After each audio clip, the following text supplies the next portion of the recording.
Yes. तो देखो बच्चों, हम लोग बात करने वाले हैं एक नेक्स्ट और न्यू कॉन्सेप्ट के साथ, ठीक है। जो होगा बच्चों कॉन्सेप्ट स्टेबिलिटी पे, ठीक है। स्टेबिलिटी ऑफ कोऑर्डिनेशन कंपाउंड, ठीक है। कोऑर्डिनेशन कंपाउंड की जो बच्चों स्टेबिलिटी है, इस पे क्वेश्चंस आते हैं, प्रीवियस ईयर में क्वेश्चंस आए हुए हैं। क्वेश्चंस बहुत ही इजी आते हैं, डिफिकल्ट नहीं होते हैं। अगर आपको कॉन्सेप्ट पता है तो आप विद इन सेकेंड टिक कर सकते हो, नहीं पता है तो फिर दिक्कत हो सकती है, ठीक है। तो समझते हैं बच्चों, ये बहुत इंपॉर्टेंट है, ठीक है। अपन लोग फोकस करेंगे, बिल्कुल। तो देखो बच्चों, मेरे फ्यूचर डॉक्टर्स, बिल्कुल। तो यहाँ से बच्चों हमारे पास है सेंट्रल मेटल एटम एम। इसके साथ बच्चों है लिगेंड, सपोज 4 लिगेंड है, ठीक है। इलेक्ट्रोलाइट है, वीक इलेक्ट्रोलाइट्स बच्चों होंगे, ठीक है। यहाँ से आपका सॉल्ट बन गया सपोज Ml4। सिंपल सा एग्जांपल दे रहा हूँ कि एक सेंट्रल मेटल एटम से बच्चों कितने आपके लिगेंड कनेक्ट हुए हैं बच्चों, 4 लिगेंड कनेक्ट हुए हैं, ठीक है। तो यहाँ से बच्चों बन गया Ml4 टाइप का एक कंपाउंड बन चुका है। अगर बच्चों मैं यहाँ पे कैपिटल के लिखना चाहूँ इसका, बिकॉज यहाँ पे इक्विलिब्रियम मिल रहा है, तो इक्विलिब्रियम मिलने का मतलब बच्चों क्या है, यहाँ पे इक्विलिब्रियम कांस्टेंट डेवलप होगा। तो कैपिटल के बेटा यहाँ पे है इक्विलिब्रियम कांस्टेंट, ठीक है। Equilibrium constant. तो अगर बच्चों में यहाँ पे के निकालना चाहूँ तो क्या लिखूंगा मैं, भाई के इक्वल टू क्या होगा, प्रोडक्ट, मतलब Ml4 उसका कॉन्सेंट्रेशन ऊपर, बेटा स्क्वायर ब्रैकेट में रखते हैं हम लोग कॉन्सेंट्रेशन टर्म, ठीक है। Ml4 नीचे बच्चों क्या होगा, रिएक्टेंट, यहाँ पे M और यहाँ पे आपका L। अब ये L बच्चों क्या है, कॉफिशिएंट क्या है बेटा, L का कॉफिशिएंट कितना है, 4 लिगेंड है, तो उसकी पावर कितनी, 4। सिंपल सा इक्विलिब्रियम का कॉन्सेप्ट, नथिंग एल्स, ठीक है। अब इसको हम लोग एक्सटेंड करते हैं। तो देखो बच्चों, जैसे मानकर चलो फर्स्ट मेटल के साथ वही लिगेंड, फर्स्ट लिगेंड कनेक्ट हुआ, ठीक है, 1 लिगेंड कनेक्ट हुआ, तो यहाँ से बन गया Ml। प्लीज सुनना बच्चों ध्यान से, है ना, आपको बिल्कुल समझ में आएगा। इसके बाद मैंने क्या करा कि भाई ये फर्स्ट रिएक्शन अगर पॉसिबल हो गई, तो इस फर्स्ट रिएक्शन से अगर मैं K1 डिफाइन करूं, भाई पहली स्टेप है, तो फर्स्ट स्टेप का मतलब बेटा यहाँ से इक्विलिब्रियम कांस्टेंट K1 डिफाइन होगा। K1 किस पे डिपेंड करेगा बच्चों, Ml जो प्रोडक्ट है ना उसके कॉन्सेंट्रेशन के वो ऊपर आएगा, नीचे क्या आएगा, मेटल का कॉन्सेंट्रेशन इंटू लिगेंड का कॉन्सेंट्रेशन। सभी को समझ में आ रहा है, दिस इज फर्स्ट। सेकंड बच्चों, सेकंड स्टेप में मैं यहाँ पे पहुंचना चाहता हूँ, Ml4 बनाना चाहता हूँ, देखो। तो बच्चों यहाँ से Ml बन चुका है, तो Ml के साथ फिर से एक लिगेंड आएगा। अभी बेटा ये वीक इलेक्ट्रोलाइट ही होते हैं आपके कॉम्प्लेक्स कंपाउंड, तो यहाँ से बनेगा Ml2। थोड़ा सा मैथमेटिकल कॉन्सेप्ट बता रहा हूँ, यहाँ से बच्चों K2 डिफाइन होगा, सेकेंड स्टेप है। तो K2 इज इक्वल टू क्या हो जाएगा, जल्दी से बताओ मुझे। K2 इज इक्वल टू हो जाएगा बच्चों Ml2 डिवाइड बाई नीचे M, और यहाँ पे आपका क्या होगा L, बिल्कुल सही। ये आपकी सेकंड स्टेप हो जाएगी। नेक्स्ट बात करते हैं थर्ड स्टेप। तो थर्ड स्टेप में क्या होगा, यहाँ से Ml2 बन चुका है, तो Ml2 के साथ फिर से एक लिगेंड कनेक्ट होगा, तो यहाँ से बनेगा Ml3। इसके लिए डिफाइन होगा आपका K3। और K3 आप लोग निकाल सकते हो, मुझे लिखने की जरूरत पड़ रही है क्या, K3 बच्चों, K3 इज इक्वल टू, जल्दी से बोलो, Ml3 कॉन्सेंट्रेशन ऊपर डिवाइड बाई नीचे क्या होगा बच्चों, Ml2, ये Ml2 इंटू L इसका कॉन्सेंट्रेशन। तो फोर्थ स्टेप क्या होगी, जब Ml3 बन चुका है तो एक लिगेंड और बचेगा, वही 4 लिगेंड थे ना, यहाँ पे 4 लिगेंड थे, तो यहाँ से फिर से इक्विलिब्रियम, तो ये बन जाएगा Ml4, है ना। तो यहाँ से आपका K4, तो K4 अपने कॉलो, K4 इक्वल टू क्या होगा, Ml4 ऊपर हो जाएगा, नीचे बच्चों क्या होगा, divide by Ml3 concentration into ligand का कॉन्सेंट्रेशन। ये समझ में आ गया पूरा, Ml4 तक पहुंच गए। अगर बच्चों मैं यहाँ पे रिजल्टेंट इक्वेशन निकालना चाहूँ तो मुझे बताओ क्या होगा। तो रिजल्टेंट इक्वेशन हम कैसे निकालें, तो कैंसिल करना पड़ेगा, किससे, Ml3 से Ml3 कैंसिल, ठीक है, Ml2 से Ml2 कैंसिल, Ml से Ml कैंसिल। तो बच्चों इधर क्या बचा M, इधर बचे हैं 4L, 1 2 3 4। तो यहाँ पे क्या आ जाएगा M प्लस 4L, बात समझ में आ रही है। और यहाँ बच्चों सारी सारी टर्म कैंसिल, सिर्फ बचा है Ml4। क्या आपको मेरी बात समझ में आ रही है, तो ये तो बच्चों वही क्वेश्चन मिल गई ना, नाउ इट इज क्लियर। और K3 के लिए हम एक फिर से निकालेंगे बच्चों, इस स्टेप के लिए इक्विलिब्रियम कांस्टेंट, ऐसे हम K4 की वैल्यू भी निकालें। और फिर अब यहाँ से हम कंपेयर करेंगे कि ये जो रिलेशन आपका निकला है वो रिलेशन मल्टीप्लीकेशन से, हालांकि इक्विलिब्रियम में डिस्कस किया जाता है, वो मल्टीप्लीकेशन से या फिर एडिशन से, मतलब मैं क्या बोलना चाह रहा हूँ, first reaction, second reaction, third reaction, fourth reaction, इन चारों रिएक्शंस के साथ क्या किया जाए कि लास्ट इक्वेशन आपकी मैथमेटिकली निकल के आ जाए। तो बच्चों कुछ नहीं करना है, सिंपल से यहाँ पे मल्टीप्लीकेशन फॉलो करना है। हम मल्टीप्लीकेशन फॉलो करेंगे तो मल्टीप्लीकेशन मतलब किसका मल्टीप्लीकेशन बच्चों, अगर मुझे K4 निकालना है, सपोज ध्यान दो, मुझे सपोज यहाँ पे लास्ट वाले इक्वेशन का K निकालना है, मुझे resultant K1 K2 K3 K4, मतलब K1 K2 K3 K4 जो निकल के आया ना वो क्या निकल के आया, लिखते हैं जरा एक बार। K1 क्या निकल के आया था बच्चों, ml concentration divide by metal into ligand concentration. K2 की बात करते हैं तो यहाँ से Ml2, नीचे क्या होगा बेटा Ml, अभी हम लोगों ने प्रूव किया था ना, यस, इंटू L कॉन्सेंट्रेशन इसका लिगेंड का। K3 क्या निकल के आएगा Ml3 डिवाइड बाई, नीचे होगा Ml कॉन्सेंट्रेशन इंटू लिगेंड। और जो आपका यहाँ से फोर्थ K4 की बात करेंगे तो K4 निकल के आ जाएगा Ml4, ठीक है, डिवाइड बाई, नीचे क्या होगा Ml3, यहाँ से Ml2 होगा, right, this is Ml2, Ml2, ठीक है, ये Ml3 होगा और लास्ट में यहाँ पे लिगेंड। ये चारों आपके जो K1 K2 K3 इसके साथ क्या किया जाए कि K निकल के आ जाए, और K हम लोगों ने निकाला था। ये बच्चों क्या आया था, जरा मुझे क्वेश्चन बताओ एक बार। M+4L, अरे ये क्वेश्चन थी, यहाँ से क्या फॉर्म हुआ था Ml4, ये तो आपकी रिजल्टेंट इक्वेशन थी, ठीक है। तो मैं यहाँ से अगर मैं K निकालना चाहूँ तो K इक्वल टू क्या निकल गया है, K इक्वल टू हो जाएगा Ml4 कॉन्सेंट्रेशन, ऊपर हो जाएगा divide by metal concentration into ligand उसकी पावर 4, ठीक है। तो आपको करना क्या है कि ये 1 2 3 4 इन सबके साथ कौन सा मैथमेटिकल ऑपरेशन किया जाए कि आपको ये निकल के आ जाए, समझ में आ गया, क्लियर। तो क्या करें मैं, तो यहाँ से आप देखोगे कि मुझे टर्म कैंसिल करने पड़ेंगे, मुझे Ml4 ऊपर चाहिए हालत में, तो मुझे Ml3 हटाना पड़ेगा, Ml2 हटाना पड़ेगा, Ml को भी रिलीज करना पड़ेगा। तो मैं क्या करूँ, मल्टीप्लिकेशन करूँ। तो K इक्वल टू आप देखो यहाँ से, अगर आप कॉपी पेन साथ में रखते हो तो आपको क्लियर हो जाएगा, K1 into K2 into K3 into K4। तो ये जो वैल्यूज गिवन है K1 की, इसको उठा के कहाँ रखना है, यहाँ पे। K2 की वैल्यू कहाँ रखना है, इस पोजीशन पे। K3 कहाँ रखना है, यहाँ पे। K4 कहाँ रखना है, यहाँ पे। सारी वैल्यू रखोगे ना एक साथ तो ऊपर नीचे वाली क्रॉस होते जाएंगे। अरे भाई इस ml से ये ml कैंसिल होगा, देखो डिफरेंट कलर से बता दूं आपको, इस ml से ये ml कैंसिल हो गया जो ऊपर वाला था, फिर Ml2 से ये Ml2 यहाँ से कैंसिल कर सकते हो, बात समझ में आ रही है। और लिगेंड तो आपको देखे रहे हैं, तो लिगेंड आपके 4, 1 2 3 4, चार लिगेंड, उनका मल्टीप्लिकेशन तो 4 हो जाएगा ना, तो ऑब्वियसली उसकी पावर 4 चली जाएगी। तो क्या समझ में आया, समझ में ये आया कि मान के चलो बच्चों यहाँ पे 4 लिगेंड ना होके यहाँ पे n लिगेंड होते, तो अगर n लिगेंड होते तो हमारा रिजल्टेंट K कैसे निकलता, K इक्वल टू आता Ml, यहाँ पे क्या होता n होता definitely, divide by M central metal atom, और लिगेंड की पावर n होता। तो आपको ये समझ में आया कि अगर मैं एक कॉम्प्लेक्स रिएक्शन को अगर मैं स्टेप बाय स्टेप फॉलो करता हूँ तो वहाँ पे इक्विलिब्रियम कांस्टेंट आपको जो देखने को मिलेगा, उस इक्विलिब्रियम कांस्टेंट की वैल्यूज के साथ अगर मैं मल्टीप्लिकेशन करूंगा तो मुझे कैपिटल K का रिजल्ट निकल के आ जाएगा। ये बात समझ में आ गई, now it is clear, yes. एक क्वेश्चन में यहाँ से और बताता हूँ, ये तीन चीजें बच्चों हम लोगों ने निकाली थी, ध्यान दो। K1 निकाला था, K1 आया था Ml concentration divide by M metal और लिगेंड। इसी तरीके से यहाँ से हमने K2 निकाला था, देन K3 निकाला था, देन K4 निकाला था, राइट।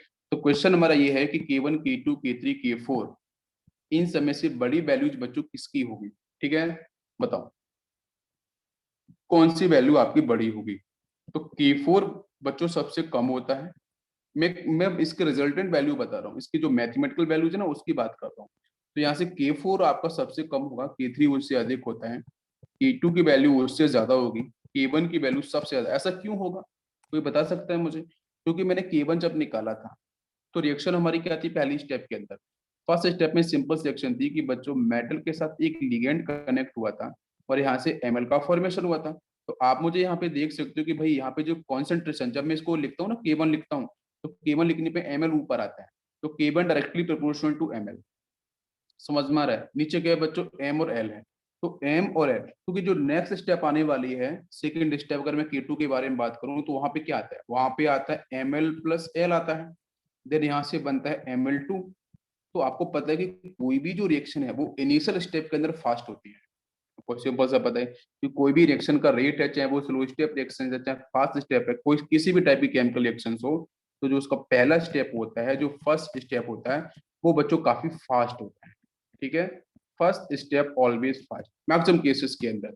जैसे आपके डिफरेंट लिगेंड डिफरेंट कंपाउंड आपके कनेक्ट होते हैं ना, तो कनेक्ट होने पे उसका जो पहली स्टेप होती है उसको हम जनरली हम फास्ट स्टेप लेके चलते हैं। ठीक है, यस। तो उसकी वजह से यहाँ से जो K1 होगा, K1 डिपेंड करेगा ml, तो उस केस में ml का फॉर्मेशन जो होगा वो क्या होगा बच्चों, इसका कॉन्सेंट्रेशन क्या होगा, मैक्सिमम। पहली स्टेप तो फास्ट होगी ना, तो फास्ट होने पे मान करते हैं कि ml का कॉन्सेंट्रेशन अधिक होता है ml2 ml3 ml4 के कंपेरिजन में। थोड़ा इक्विलिब्रियम वाला सेक्शन है, इसकी वजह से अगर ml कॉन्सेंट्रेशन मैक्सिमम होगा तो ml directly proportional to K1, because K1 के डायरेक्टली प्रोपोर्शनल क्या है, ml का कॉन्सेंट्रेशन। भाई ये तो आपके फिनिश हो जाएंगे, इनकी कहानी खत्म। तो यहाँ से आपको क्या मिलेगा भाई, वीक इलेक्ट्रोलाइट है, पूरा फिनिश भी नहीं होगा, थोड़ा बहुत अमाउंट बचेगा, ठीक है, बिकॉज ये वीक इलेक्ट्रोलाइट्स हैं। लेकिन ml डायरेक्टली प्रोपोर्शनल है, दैट्स वाई जो प्रोडक्ट है उस पर डिपेंड करेगा। तो अगर ml की वैल्यू बढ़ रही है तो K1 भी क्या होगा, अधिक, दैट्स वाई K1 आपका सबसे अधिक होता है। ऐसा नहीं कि K1 K2 का डिफरेंस बहुत ज्यादा होता है, यहाँ डिफरेंस बहुत छोटा होता है। K1 K2 K3 K4 में अगर मैं एक दूसरे से रिलेट करूंगी, K3 के साथ K4 का रिलेशन, जो वैल्यूज में डिफरेंस आएगा बहुत ही स्मॉल डिफरेंस आता है। K1 के साथ अगर मैं K4 का डिफरेंस बात करूंगा तो बहुत बड़ा डिफरेंस आएगा। लेकिन कॉन्सिक्वेटिव अगर मैं बात करता हूँ तो डिफरेंस बहुत ज्यादा निकल के नहीं आया। ये कॉन्सेप्ट समझ में आ गया, कैसे निकालना है आपको, नोट इज क्लियर, मल्टीप्लिकेशन करके सॉल्व करना है। नेक्स्ट हम लोग बात करते हैं, यहाँ पे एक छोटा सा एग्जांपल लेते हैं समझ। जैसे बच्चों मैंने लिया है कॉपर +2 4 मोल्स ऑफ अमोनिया। ठीक है, मैंने 4 मोल्स क्यों ऐड किए बेटा, इफेक्टिव एटॉमिक नंबर को डिफाइन करने के लिए। ठीक है, यस डेफिनेटली आप यहाँ पे इसका ऑक्सीडेशन नंबर निकालो, +2 दिख रहा है कॉपर का। कितने लिगेंड चाहिए भाई, एक अमोनिया दो इलेक्ट्रॉन्स देता है, 4 अमोनिया होंगे तो कितने देंगे, 8 इलेक्ट्रॉन्स। तो कहीं ना कहीं कॉपर को 8 इलेक्ट्रॉन्स की रिक्वायरमेंट होगी to convert into noble gas. वो नोबल गैस की तरह बनने के लिए इसको 8 ही चाहिए होते हैं, आप निकाले ना कन्फ्यूरेशन, यही होगा। तो बच्चों यहाँ से क्या होगा, कॉपर, यहाँ से आपका ये अमोनिया, यहाँ से आपका 4, ठीक है, यहाँ पे चार्ज आपका +2 चार्ज, ठीक है, प्लस माइनस नहीं प्लस चार्ज, ठीक है, +2 चार्ज आ गया। ठीक है, ये कॉम्प्लेक्स कंपाउंड बन गया। अगर मैं इसका बच्चों यहाँ पे ध्यान देना, मैंने क्या बच्चों लिया 4 लिगेंड, अभी केस वही है कि भाई ये मेटल आयन है या मेटल कैटायन है।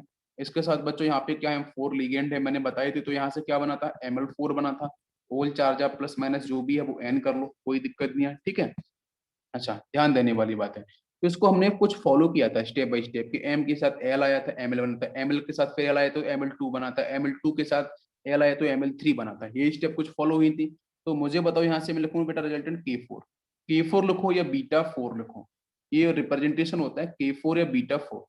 ठीक है, तो इसका रिजल्टेंट क्या होगा, रिजल्टेंट आपका हो जाएगा यहाँ पे कॉपर, देन यहाँ से आपका ammonia, now it is 4 whole charges +2 because it is a product. तो बेटा प्रोडक्ट साइड ऊपर आती है, ठीक है, इक्विलिब्रियम कांस्टेंट निकालने पे ये ऊपर हो गया, और नीचे क्या होगा बेटा, जो रिएक्टेंट साइड है कॉपर +2 है, अमोनिया है, तो यहाँ से आपका ये कॉपर +2 हो गया, यहाँ पे आपका अमोनिया, इस पे होल चार्ज है आपका 4। हाउ इट इज क्लियर, बिल्कुल आसान से है, समझ में आ गया होगा। अरे बता दो एक बार मुझे। तो यहाँ से बच्चों क्या दिख रहा है, दिस इज एक्चुअली डिसोसिएशन। मैं क्या बोल सकता हूँ, this is actually dissociation constant, नहीं this is not a dissociation constant. Dissociation constant तो वो होगा कि जब प्रोडक्ट से वापस से रिएक्टेंट बने। एक टर्म यूज कर रहा हूँ, ध्यान दो। अगर आपको इफ एनी केस क्वेश्चन के अंदर कुछ ऐसे दे रखा हो कि this is a copper, now this is ammonia because it is A salt, अगर ये सॉल्ट है ना, यहाँ पे नेगेटिव पार्ट कुछ ना कुछ होगा। तो यहाँ पे अगर मैं इसको ऐसे लिखूं कि कॉपर +2 ये डिसोशिएट हो गया है, और यहाँ से 4 मोल ऑफ अमोनिया आपको यहाँ पे लिखे गए हैं। ठीक है, तो अगर इस रिएक्शन के लिए मैं जो वैल्यू निकालता हूँ तो उसको बेटा हम बोलेंगे डिसोसिएशन कांस्टेंट। तो डिसोसिएशन कांस्टेंट की वैल्यू क्या होगी, तो वो वैल्यू क्या होगी बच्चों, कि कॉपर +2 ऊपर, बिकॉज यहाँ पे ये बन चुके हैं प्रोडक्ट, कॉपर +2 ऊपर concentration divide by copper +2 into ammonia, उसकी पावर 4, सेम केमिकल काइनेटिक्स है। ठीक है, मैंने बहुत बार पढ़ाया है। डिवाइड बाई नीचे क्या होगा बेटा, जो आपका यहाँ पे रिएक्टेंट है, नीचे हो जाएगा कॉपर और ब्रैकेट में अमोनिया 4 और आपका होल चार्ज +2। तो डिसोसिएशन कांस्टेंट और ये जो इक्विलिब्रियम कांस्टेंट है, बात सुनने ध्यान से, बड़ा समझने वाली बात है, प्लीज ध्यान से देखो। ठीक है, मैं यहाँ पे क्या टर्म यूज कर रहा हूँ, मैं यहाँ पे टर्म यूज कर रहा हूँ कि जो डिसो, ये क्या है, ये क्या है, ये आपका है इक्विलिब्रियम कांस्टेंट, ध्यान दो, दिस इज इक्विलिब्रियम कांस्टेंट। और मैं बच्चों बात कर रहा हूँ सेकंड डिसोसिएशन कांस्टेंट, इसमें न्यूमेरिकल्स आते हैं अच्छे। तो डिसोसिएशन कांस्टेंट आपका नीचे डिफाइन होगा बिकॉज सॉल्ट एक डिसोसिएट हो रहा है। ठीक है, सॉल्ट आपका डिग्री ऑफ डिसोसिएशन पढ़ा है कि नहीं पढ़ा है। वीक इलेक्ट्रोलाइट क्या करते हैं बच्चों, आपके धीरे धीरे कन्वर्ट होते हैं रिएक्टेंट से प्रोडक्ट के अंदर, स्लोली स्टेप जाते हैं, बिकॉज वो वीक हैं। तो वहाँ पे हम कौन सा वर्ड यूज करते हैं, डिसोसिएशन टर्म, तभी निकालते हैं डिग्री ऑफ डिसोसिएशन। तो degree of dissociation for the weak electrolyte always less than 1, less than 100%। आपने पढ़ा होगा परसेंटेज की बात करें तो ऊपर वाला टर्म कौन सा है, वो वाला कौन सा है, इक्विलिब्रियम कांस्टेंट। नीचे वाला कौन सा है, डिसोसिएशन। तो मैं क्या बोल सकता हूँ, equilibrium constant is inversely proportional to dissociation constant. बात समझ में आ रही है, यस। तो अब मैं इसको कैसे लिखता हूँ, ध्यान दो। मैंने लिखा है बच्चों यहाँ पे डिसोसिएशन कांस्टेंट, या फिर डिसोसिएशन कांस्टेंट एक नाम और होता है, this is also called instability, instability constant. Dissociation constant का ये नाम है इनस्टेबिलिटी कांस्टेंट या डिसोसिएशन कांस्टेंट, दोनों में से किसी को आप यूज कर सकते हो, बिल्कुल सही है। ठीक है, आपको ये न्यूमेरिकल में लिखा मिलेगा। ये इन्वर्सली पॉइंट बेटा क्या होगा, मुझे बताओ। अभी मैंने जस्ट बोला था, ये बेटा किसके होगा, जो आपका इक्विलिब्रियम कांस्टेंट हो। तो इक्विलिब्रियम कांस्टेंट के ये होता है इन्वर्सली प्रोपोर्शनल। आज समझ में आ गई। क्वेश्चन में आपको इस तरीके से वैल्यूज दी होंगी, बीटा के बारे में दे रखा होगा या फिर आपको इनस्टेबिलिटी कांस्टेंट करके दे रखा होगा, और आपको क्वेश्चन को सॉल्व करना होगा। तो एक छोटा सा क्वेश्चन लेते हैं और समझते हैं। एक क्वेश्चन है यहाँ पे, यस। क्वेश्चन बच्चों, calculate the overall complex dissociation equilibrium constant for the compound बेटा कॉपर, और इसके साथ उसने लिखा है अमोनिया फॉर होल चार्जेस +2। ठीक है, आयन गिवन दैट बीटा 4 है ना, बीटा 4 फॉर दिस कॉम्प्लेक्स। ठीक है, इस कॉम्प्लेक्स के लिए उसकी वैल्यू दे रखी है 2.1 इंटू 10 की पावर 30। ठीक है, ये क्वेश्चन है पूरा का पूरा। एक बार क्वेश्चन को रीड कर लो। Calculate the overall complex dissociation equilibrium constant for the complex, ये आपको आयन दे रखा है। ठीक है, गिवन दैट, जहां पे दे रखा है बीटा 4 की वैल्यू दे रखी है 2.1 इंटू 10 की पावर 30। ठीक है, ये क्वेश्चन मार्क।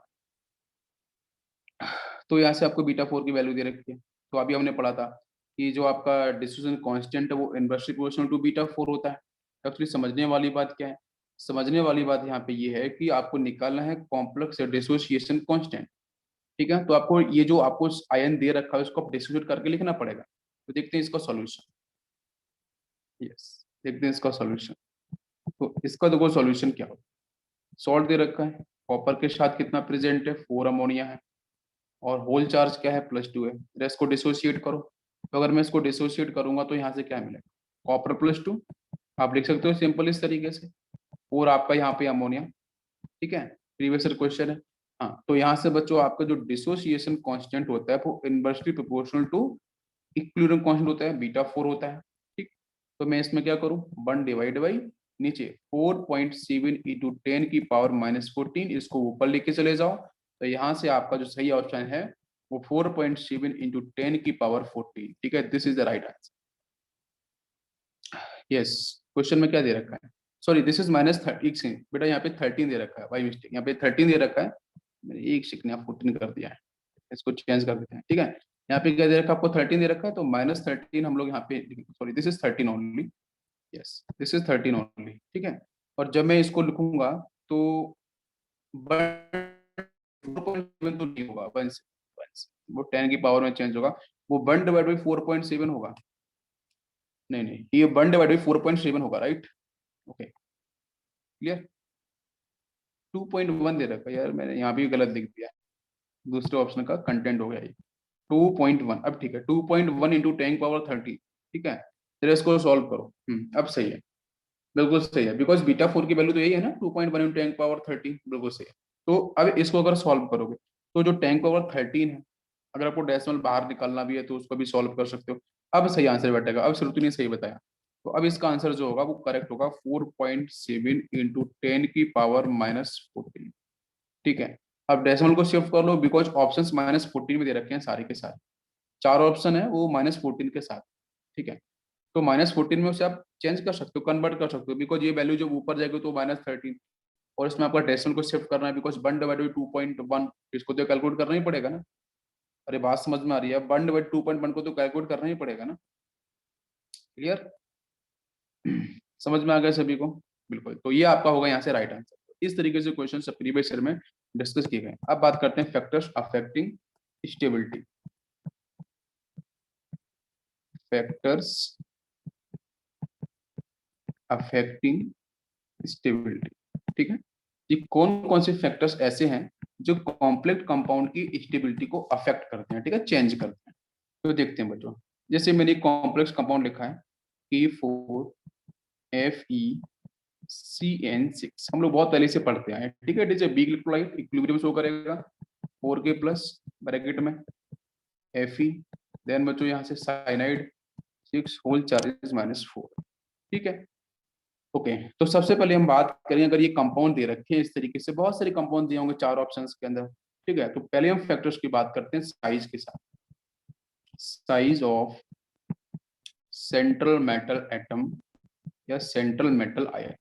तो साइज के हिसाब से बच्चों की इस तरीके से डिपेंडेंसी होती है स्टेबिलिटी की। तो ध्यान दो, देखो बच्चों, सेंट्रल मेटल एटम या आयन का साइज जितना छोटा होगा, बात समझो, साइज छोटा होने का मतलब बेटा उसके पास पॉजिटिव चार्ज उतना ही ज्यादा होगा। इसका मतलब हम बोल सकते हैं कि उसकी जो रेडियस है वो उतनी ही कम होगी। क्लियर? बात समझ में आ रही है? रेडियस कम होने का मतलब कि यहाँ पे उसका साइज छोटा है तो प्रोटॉन बच्चों डोमिनेट करेगा।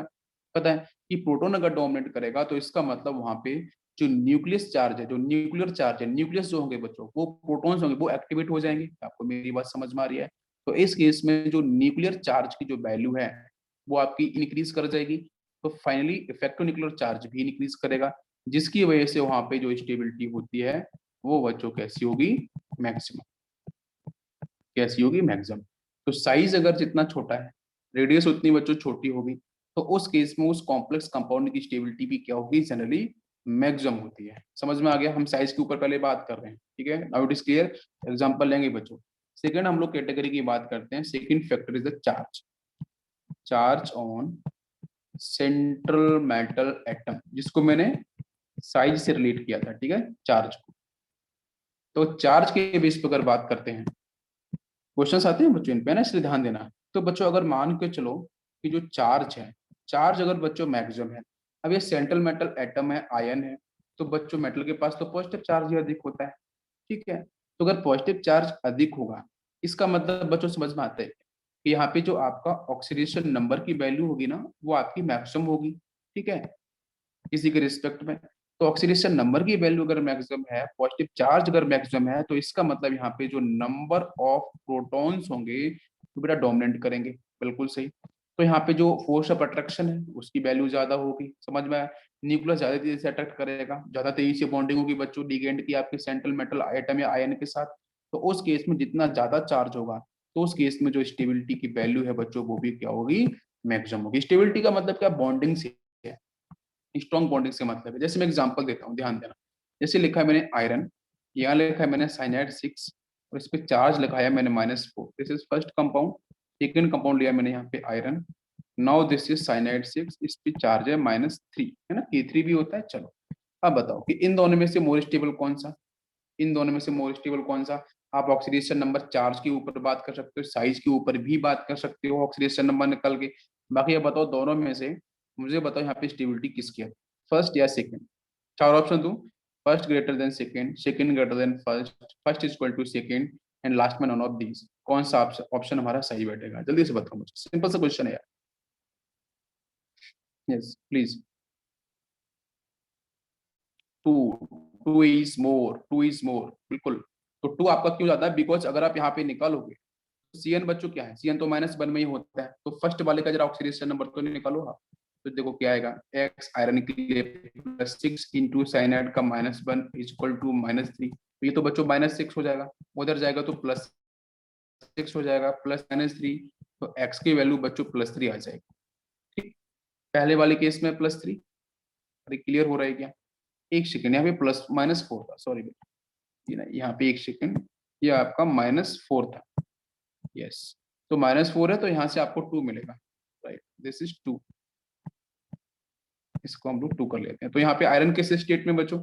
इस फर्स्ट कंपाउंड के अंदर, +2 है ना, फेरस की स्टेट में है।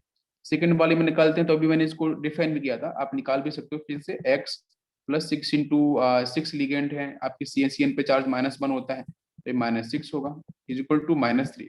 -6 इधर आएगा तो +6 -3 करेंगे तो x इक्वल टू +3 आ जाएगा, दिस इज फेरिक। ठीक है, तो पॉजिटिव चार्ज किस पे अधिक है, इसके पास अधिक है, तो इसका मतलब इसका फोर्स ऑफ अट्रैक्शन भी ज्यादा होगा। ठीक है, प्रोटॉन डोमिनेट कर रहे होंगे, तो दैट्स व्हाई जो साइनाइड तेजी से अटैच, साइनाइड का जो अटैचमेंट है कोऑर्डिनेशन बॉन्ड की हेल्प से with the central metal atom, वो अधिक कहाँ पे होगा, तो अधिक बच्चों आपको देखने को कहाँ मिलेगा, सेकंड के अंदर, second greater than first, this is the correct answer. Clear हो गया सभी को? Yes, now it is clear. ये सोचो, क्लियर हुआ सभी को? चलो नेक्स्ट थर्ड फैक्टर की बात करते हैं। थर्ड फैक्टर यहाँ पे आता है बच्चों स्ट्रॉन्ग लिगेंड, स्ट्रॉन्ग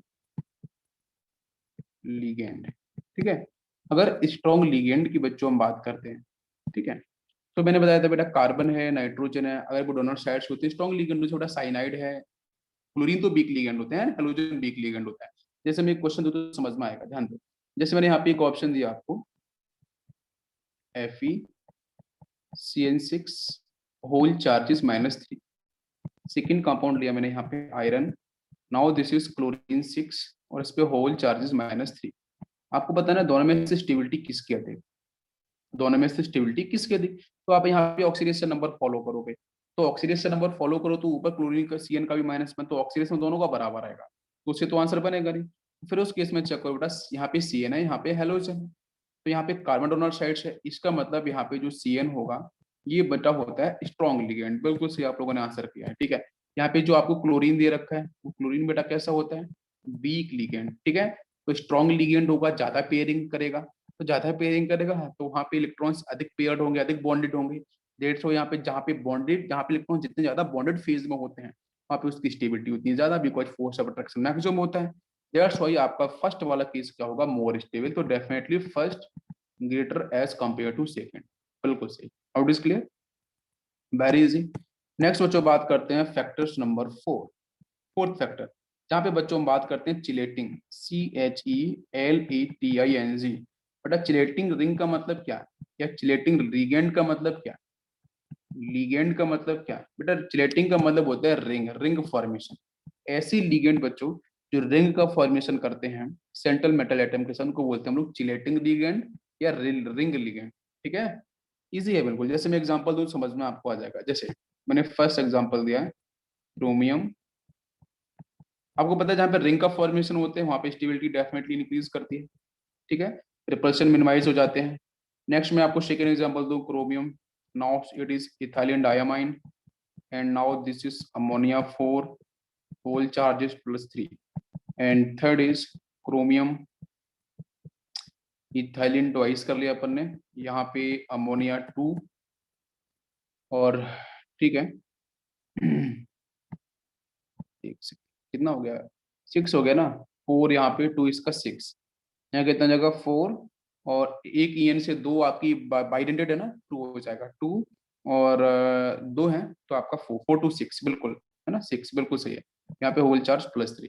इसी तरीके से फोर्थ मैंने कंपाउंड लिया, यहाँ पे है क्रोमियम, ये EN आपका थ्राइस होल चार्जेस +3। देख सकते हो हर जगह आपकी डेंसिटी की बात करें तो यहाँ पे मुझे था कोऑर्डिनेशन नंबर, अमोनिया कितना है 6, यहाँ पे EN बच्चों बाइडेंटेड होता है ना, ठीक है, सिमेट्रिकल बाइडेंटेड, तो उसकी डेंसिटी 2 होती है, 2 उसकी अमोनिया की 4 यहाँ पे है, तो आंसर 6 बिल्कुल सही है। यहाँ पे चेक करो तो एक EN से 2, 2 EN से 4, 4 और 2 आपके 6, यहाँ पे ऑलरेडी आपके 6 हो जाएंगे, बिल्कुल सही है। अब निकालो ये सबसे अधिक स्टेबिलिटी आपकी किसकी होगी, क्या सीक्वेंस बनेगा, क्या ऑर्डर होगा, तो बच्चों जहाँ पे जितनी ज्यादा चिलेटिंग लिगेंड अटैच होते हैं ना, जहाँ पे जितने रिंग फॉर्मेशन के लिए, बट चिलेटिंग का मतलब क्या है कि जो आपके बाइडेंटेड लिगेंड है, जो ट्राइडेंटेड लिगेंड है आपके पॉलीडेंटेड लिगेंड्स हैं, तो वो रिंग का फॉर्मेशन करते हम लोगों ने पढ़ा था, आपको याद होगा, जैसे सेंट्रल मेटल एटम में यहाँ पे M है और इसके साथ कुछ इस तरीके से कुछ लिगेंड्स प्रेजेंट है, जहाँ पे मैंने बोला है कि लिगेंड ए अगर आपका बाइडेंटेड है कुछ इस तरीके से अटैच है, ध्यान दो यहाँ पे एक लिगेंड है, तो इनको बोलते हैं रिंग फॉर्मेशन, देखो रिंग फॉर्म हो रही है ना, यस, तो इसको बच्चे बोलते हैं चिलेटिंग। तो जहाँ पे रिंग का फॉर्मेशन होता है कंपाउंड में, तो वहाँ पे आपकी जो रिपल्शन है वो मिनिमाइज हो जाता है, और जिसकी वजह से यहाँ पे आपकी स्टेबिलिटी इंक्रीज करती है। देखो फर्स्ट वाले में कोई चिलेटिंग लिगेंड नहीं है, वो सिंपल सा मोनोडेंटेड है, तो फर्स्ट वाला तो नहीं हो सकता मोर स्टेबल। सेकंड वाले में ईएन आपका चिलेटिंग लिगेंड है, ये हो सकता है स्टेबल। थर्ड वाले में भी हो सकता है 2 ईएन है, लेकिन लास्ट वाले में बच्चों 3 ईएन है, तो यहाँ पे रिंग सबसे ज्यादा बनेगा। तो इसका मतलब हमारा ऑर्डर बनेगा fourth is maximum stable, then third हो जाएगा, देन सेकेंड हो जाएगा, और सबसे लास्ट में आपका आएगा फर्स्ट। तो this is the correct order, ठीक है, this is the correct order for the stability. Clear हो गया, सिंपल सा कॉन्सेप्ट है, क्लियर। तो अब मैं अगर यहाँ से क्वेश्चन पूछूं आपसे कि मोनोडेंटेड और पॉलीडेंटेड दोनों में से अगर स्टेबिलिटी के बारे में बात करी जाए, तो आपको मोनोडेंटेड की stability less as compared to polydentate ligand. ठीक है, मैं यहाँ पे लिख देता हूँ नोट कर, monodentate ligands less stable as compared to polydentate ligand, because polydentate ligands की प्रॉपर्टी है सेंट्रल मेटल एटम के साथ बच्चों रिंग का फॉर्मेशन। क्या आपको मेरी बात समझ में आ रही है? तो जनरली हम बोल सकते हैं, जनरली मैं यूज नॉट ऑलवेज, हम जनरली बोल रहे हैं कि पॉलीडेंटेट लिगेंड की स्टेबिलिटी थोड़ी ज्यादा होती है as compared to monodentate ligand. अगर मैं क्वेश्चन पूछूं कि स्ट्रॉन्ग फील्ड लिगेंड और वीक फील्ड लिगेंड दोनों में से स्टेबिलिटी किसकी ज्यादा, बताओ। स्ट्रॉन्ग फील्ड लिगेंड और वीक फील्ड लिगेंड दोनों में से स्टेबिलिटी किसकी ज्यादा डिफाइन करोगे? Yes, strong field ligand, because strong field ligand क्या करता है, पेयरिंग ज्यादा करेगा, ज्यादा पेयरिंग करेगा तो वहां पे आपकी स्टेबिलिटी क्या होगी भाई, ज्यादा फोर्स ऑफ अट्रैक्शन डेवलप होगा, ज्यादा फोर्स अट्रैक्शन डेवलप होगा तो वहां पे आपकी जो स्टेबिलिटी वाली वैल्यू होगी वो डेफिनेटली क्या होगी, मैक्सिमम। ठीक है, तो हम बिल्कुल जाएंगे स्ट्रॉन्ग फील्ड लिगेंड की तरफ। Now it is clear? Yes बच्चों, बिल्कुल सही, यस, थैंक यू।